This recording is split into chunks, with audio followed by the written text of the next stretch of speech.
여러분 안녕하세요. 시사 라디오입니다. 오늘은 현실 속 돈 이야기를 아주 현실적으로 하나도 빠짐없이 파헤쳐 드리는 시간을 가지려고 합니다. 오늘은 요즘 유튜브에서 많이 떠도는 이야기, 바로 6월부터 세금이 싹 바뀐다는 그 말의 진실을 알려드릴게요. 고액 현금 거래하면 안 된다. 가족끼리 돈 주면 세금 난리 난다. 과연 사실일까요? 과장된 내용에 속지 마시고 오늘 사실을 알려드리겠습니다. 자, 그럼 사람들이 가장 많이 물어보는 질문부터 가볼게요. 2025년 6월부터 세금 제도가 진짜로 바뀌나요?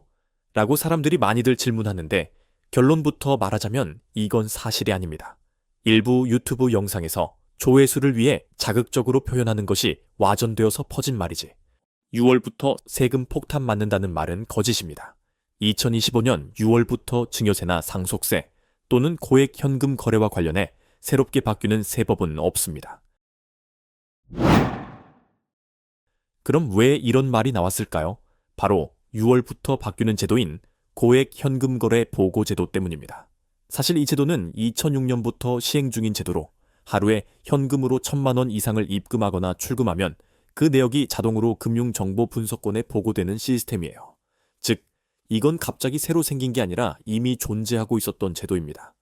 그런데 사람들이 왜 6월부터 뭔가 바뀐다고 생각하는 걸까요? 이유는 크게 세 가지입니다.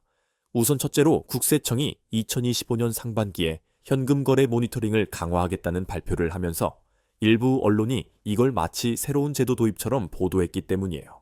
하지만 이건 기존 제도를 더 적극적으로 운용하겠다는 의미일 뿐 법이나 규정이 새로 바뀐 건 아닙니다. 둘째로 유튜브 알고리즘에 최적화된 제목 때문입니다. 6월부터 세금 폭탄, 현금 인출하면 조사 들어온다 같은 영상 제목은 사람들이 클릭하게 만들죠. 근데 정작 내용을 보면 결국은 원래부터 있었던 제도니까 조심하세요 수준입니다. 마지막으로 많은 사람들이 고액 현금 거래 보고제도 자체를 잘 모르고 있었기 때문이에요. 1천만 원 이상 현금 거래가 자동 보고된다는 사실을 처음 듣는 분들은 이게 새롭게 생긴 제도인 줄 착각하기 쉽죠. 그래서 6월부터 시행되는 새로운 규제처럼 느껴졌던 겁니다. 그럼 지금부터는 현재 대한민국의 증여세가 어떻게 적용되는지를 얘기해 드리겠습니다. 아주 구체적으로 알려드릴게요. 증여세는 일정 금액 이상을 가족이나 타인에게 무상으로 줄 경우 발생합니다. 과세 표준에 따라 누진세율로 계산되는데요. 1억 원 이하는 10%, 1억에서 5억 원은 20%, 5억에서 10억 원은 30%, 10억에서 30억은 40%, 그 이상은 50%의 증여세가 발생합니다. 여기서 중요한 건 비과세 한도입니다. 가족끼리는 10년에 한 번씩 다음과 같은 금액이 비과세가 됩니다. 부모가 성인 자녀에게 줄 때는 5천만 원, 부모가 미성년 자녀에게 줄 때는 2천만 원, 배우자에게 줄 때는 6억 원, 자녀가 부모에게 줄 때는 5천만 원, 그리고 기타 친척에게는 1,000만 원의 비과세가 발생합니다. 이걸 초과하면 그때 초과한 금액만큼에 대해 증여세가 붙게 됩니다. 여기에 한 가지 예외사항이 있습니다. 바로 자녀가 결혼할 때 부모님이 혼수나 결혼자금을 지원해 주는 것입니다. 2024년부터 시행된 혼인특별공제라는 항목이 있는데 이는 부모나 조부모가 결혼 전후 2년 이내 자녀에게 돈을 증여하면 기본 공제 5천만 원에 혼인 특례 공제 1억 원까지 해서 총 1억 5천만 원의 비과세가 발생합니다. 게다가 양가 부모가 각각 준다면 최대 3억 원까지 증여해도 세금이 없습니다. 단 이건 2026년까지 한시적으로 적용되니 참고하셔야 합니다.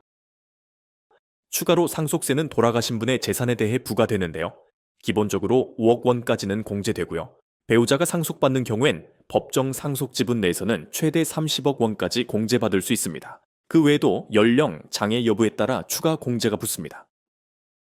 마지막으로 요즘은 AI로 탐지된다, 쪼개기 인출에도 다 걸린다는 말도 있어서 걱정하시는 분들이 많다고 합니다. 이건 어느 정도 사실인 내용입니다. 국세청은 2025년부터 AI 빅데이터 기반의 세무 추적 시스템을 본격적으로 도입했어요. 이 시스템은 반복적인 거래, 구조적 이상 징후, 패턴 분석 등을 자동으로 수행한다고 합니다. 그래서 현금 거래 자체를 피해야 하는 건지 걱정하는 사람들이 많은데 결론부터 말하면 아닙니다. 고액 현금 거래가 있을 경우 금융정보분석원에 자동으로 보고는 되지만 정상적인 거래라면 아무 문제 없습니다. 예를 들어 부모님 병원비로 1,200만 원 인출했다. 이건 명확한 사유가 있고 증빙이 가능하면 세금 부과도 조사도 없습니다. 다만 하루에 1,000만 원 이상을 나눠서 쪼개기 인출해도 같은 날이면 합산되어 보고되기 때문에 그런 식으로 나눠 출금한다고 해서 피할 수는 없다는 것을 알아두시길 바라겠습니다. 자, 오늘은 이렇게 가족 간 돈 거래, 결혼 시 증여, 고액 현금 거래까지 궁금했던 것들 다 정리해봤습니다. 물론 후에 세법이 바뀔 가능성은 있지만 2025년 현재 기준으로는 아무것도 바뀐 게 없고 향후 바뀌더라도 2028년 이후나 되어야 현실화될 것으로 보입니다. 따라서 너무 유튜브나 어그로성 기사만 보고 단순히 믿기보다는 직접 찾아보시고 헷갈리는 얘기들에 휘둘리지 말고 정확한 정보로 똑똑하게 자산 관리하시길 바랄게요. 여러분의 경제적 독립과 정보력을 응원합니다. 이상 시사라디오였습니다. 감사합니다.